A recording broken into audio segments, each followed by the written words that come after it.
I thought my life in the kitchen was over. Then one bite of salmon changed everything I believed about healing.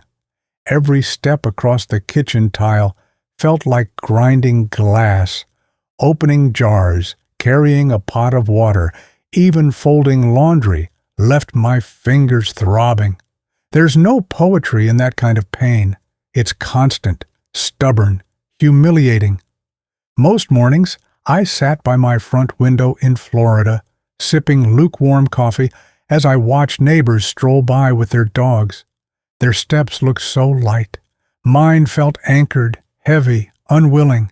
I'd spent decades in this house, raising kids, hosting dinners, filling every room with the smell of cinnamon rolls or Sunday pot roast. The kitchen had always been my favorite place, until it became my prison. The diagnosis came bluntly: osteoarthritis.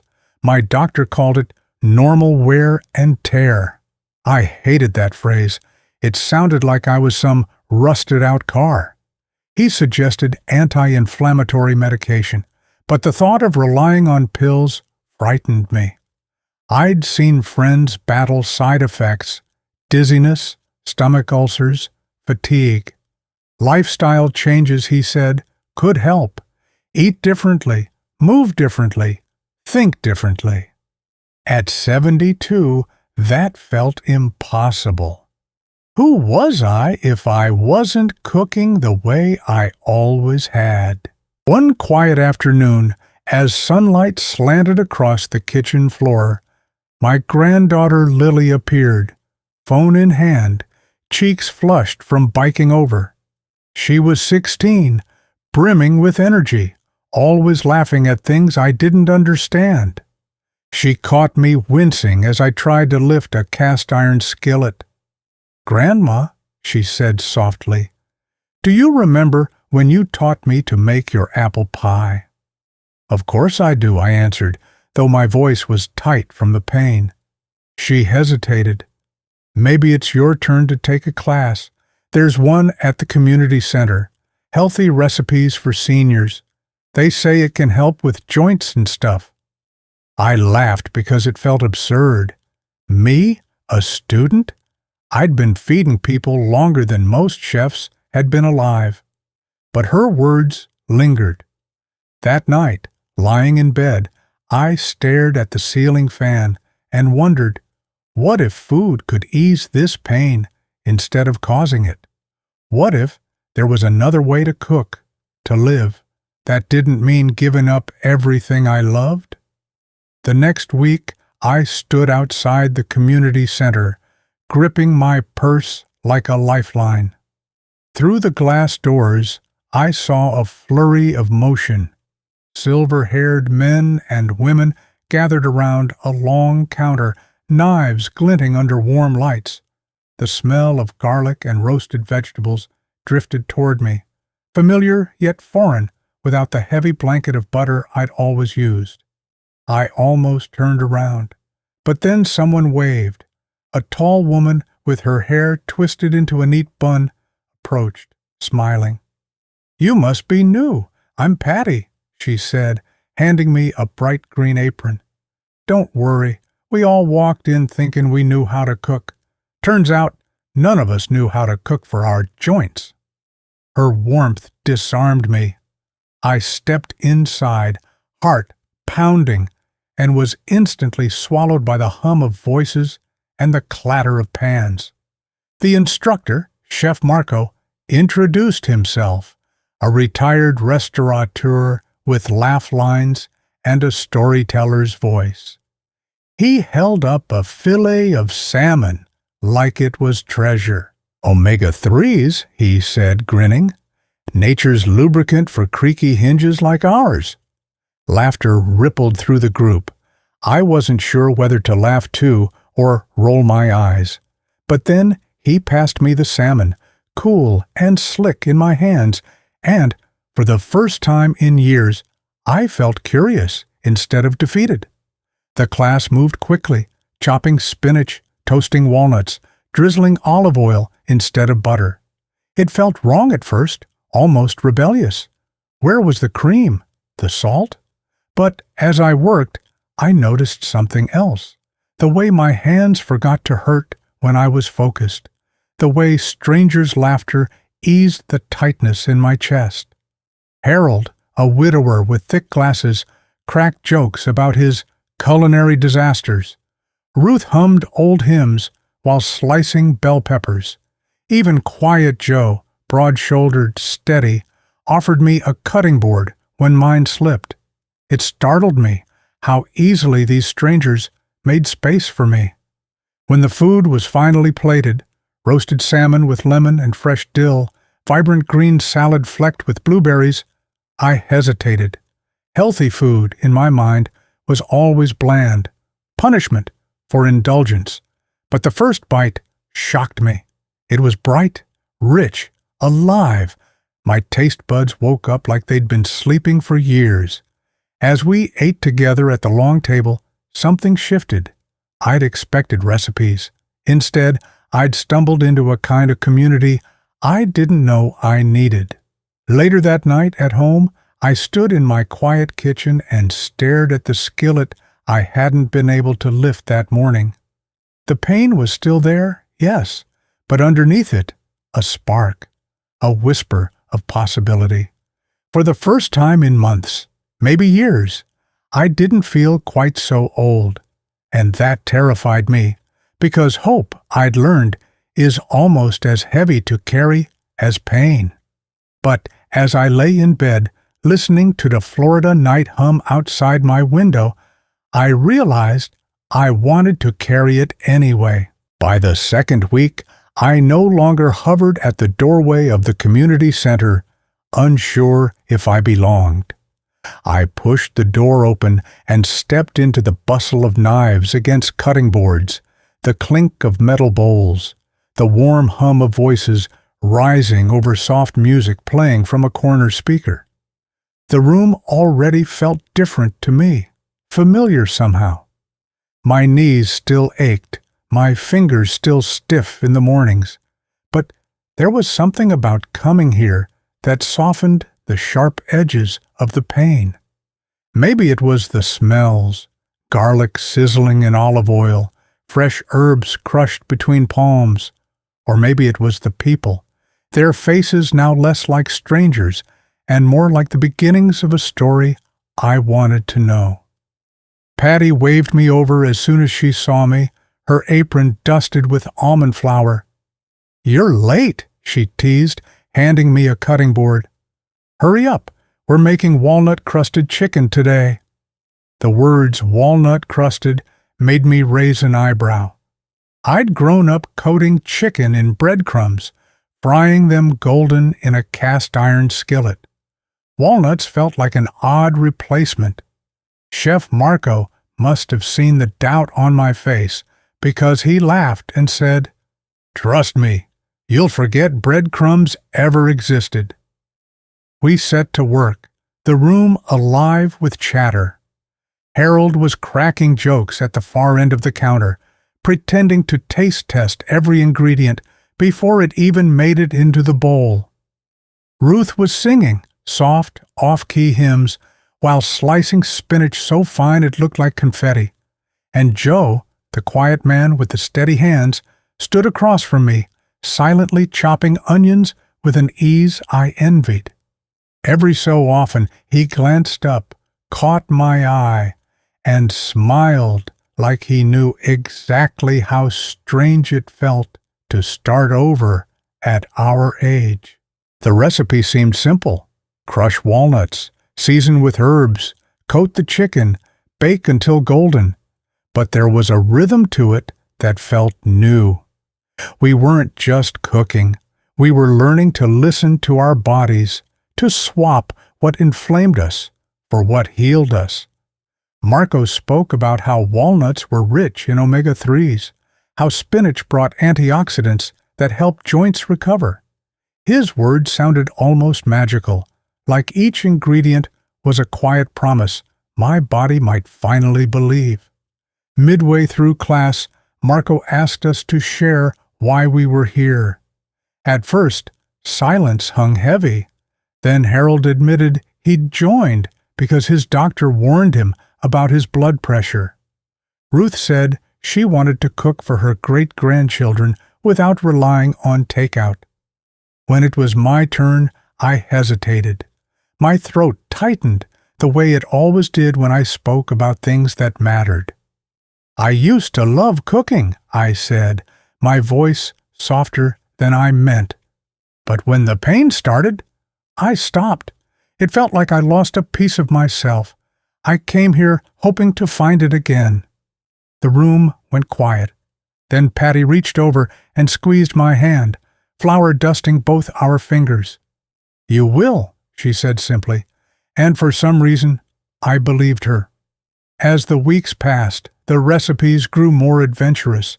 Lentil stews simmered with spices I'd never used, roasted sweet potatoes glazed with honey and thyme, salmon tacos drizzled with tangy yogurt sauce. My pantry at home transformed. Butter gave way to olive oil. White rice was replaced by quinoa. Even Lily noticed, laughing as she rummaged through my fridge one afternoon.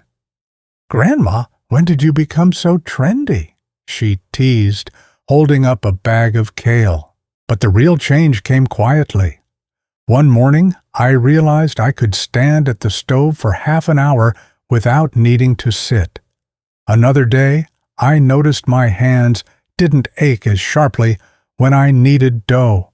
It wasn't dramatic, no miracle cure, but it was progress. I started walking around the block again, something I hadn't done in years. The neighborhood dogs barked at me like they were surprised to see me out there. And yet, just when I thought I was getting comfortable, Marco announced something unexpected: a community potluck. We would each cook a dish from class, invite our families, and share everything we'd learned. My stomach dropped. Cooking in class was one thing. Cooking for my family in front of everyone, that felt like being tested. What if my food wasn't good enough? What if no one showed up for me? For days, I debated skipping it. Fear, I realized, doesn't disappear with age. It just wears different clothes.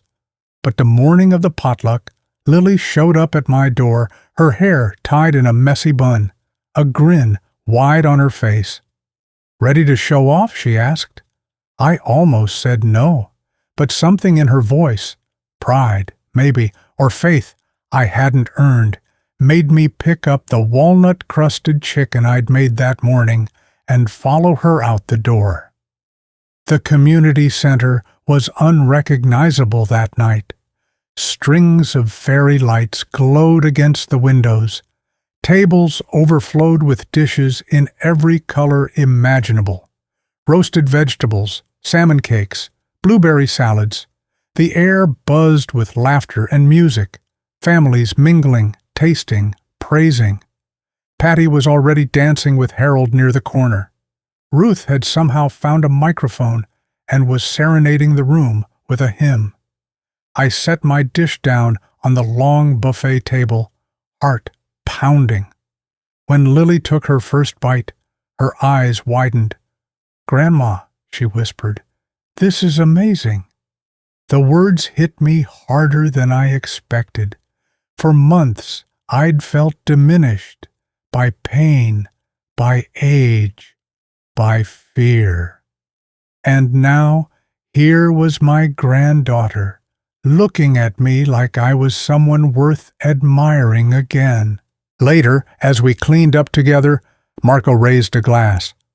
"To new beginnings," he said, his voice warm, "and to proving that it's never too late to rewrite the story of your own health."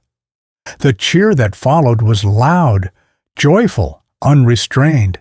In that moment, I realized the real recipe wasn't about walnuts or salmon or spinach.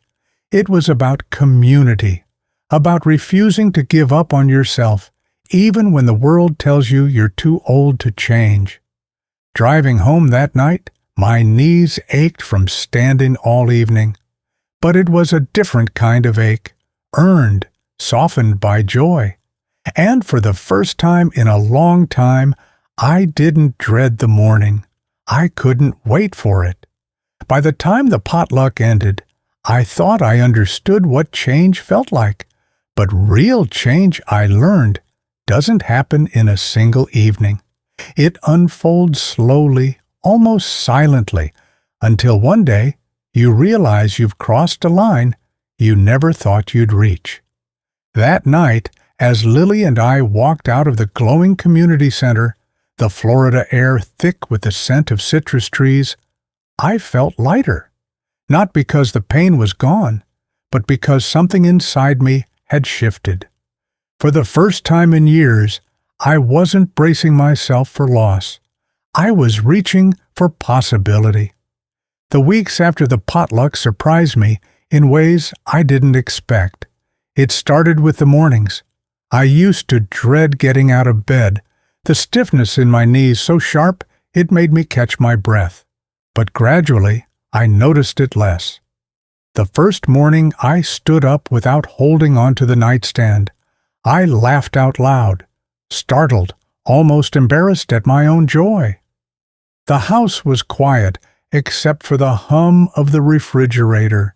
Yet, it felt like the world had cheered with me. Cooking became more than a class assignment. It became a ritual of care. I experimented with recipes I'd never touched before. Quinoa salads bursting with berries, lentil soups rich with turmeric and ginger. The kitchen, once a place of frustration, turned into a canvas again. Every color, every scent felt like an invitation to keep going. And with each meal, I felt my body responding, not overnight, but steadily, less swelling, fewer sleepless nights. Even my doctor, skeptical at first, seemed impressed when my next checkup showed lower inflammation markers.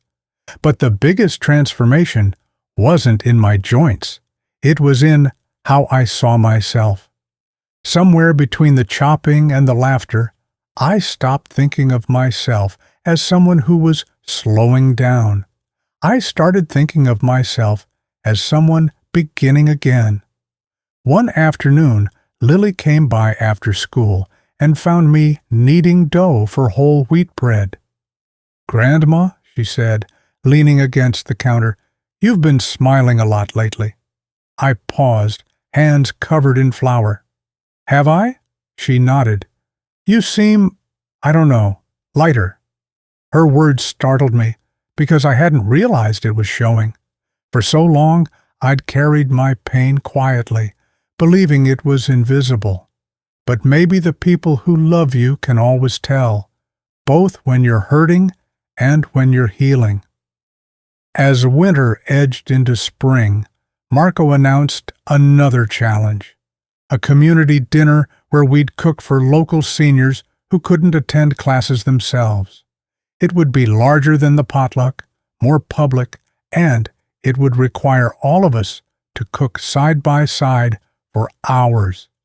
A year ago, I would have said no. Even a few months ago, I might have hesitated, but this time, I didn't flinch. I signed up. The day of the dinner, I arrived early, heart pounding but steady. The community center buzzed with energy, tables lined with fresh produce, the air thick with garlic and citrus. Patty handed me a chef's knife with a grin. "You ready?" she asked. I was, more than I'd ever been. As we cooked, I noticed the rhythm we'd built as a group. Ruth hummed softly as she whisked vinaigrette. Harold cracked jokes that made the volunteers laugh so hard they nearly dropped the salad bowls. Even Joe, still quiet, had grown comfortable enough to share stories about his late wife's famous cornbread. We weren't just classmates anymore. We were something closer to family. Midway through the evening, as we served plates of walnut-crusted chicken and roasted vegetables, I caught sight of an older woman sitting alone. Her hands trembled as she reached for a fork, and her face held the same guarded pain I'd worn months ago.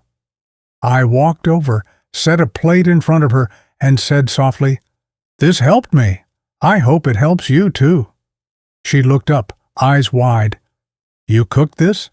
I nodded. "Then I'll try it," she whispered, as if trusting me was easier than trusting the food itself.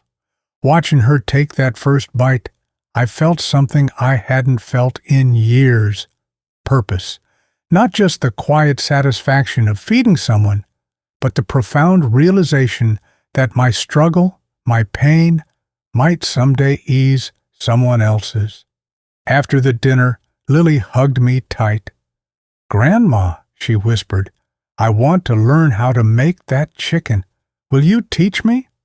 I blinked back tears. For months, I'd been the student, relearning everything I thought I knew. Now, I had something worth passing on again. Driving home that night, I thought about all the tiny changes that had brought me here. The first hesitant step into the cooking class. The first meal without butter. The first laugh shared with strangers who became friends. None of it had been dramatic. No lightning bolt, no miracle cure. Just one choice after another, stitched together until they formed a new life. The pain in my joints hasn't vanished. Some mornings are still hard, but now, when I stand at the stove, I don't feel broken. I feel resilient. I feel curious. I feel alive in a way I didn't think possible at 72. Sometimes I catch myself wondering what my husband would think if he could see me now, laughing in a kitchen full of friends, cooking with ingredients neither of us would have recognized years ago. I think he'd be proud. I think he'd tell me it's never too late to start over. And maybe that's what this journey has been about all along. Not just healing joints, but rediscovering the parts of myself I thought I'd lost. The joy, the courage, the belief that even at this age, change is still possible. Now, when Lily visits, we cook side by side, her hands nimble, mine steadier than they've been in years. We talk about everything and nothing, the kitchen warm with laughter and the smell of roasted herbs. And every time she takes a bite and smiles, I feel it again, that quiet, extraordinary truth I wish I'd known sooner. I started this journey thinking pain would define the rest of my life. But now, standing in my kitchen with Lily beside me, laughing over roasted herbs and warm bread, I see how wrong I was. Change didn't just heal my joints, it gave me back moments I thought I'd lost forever.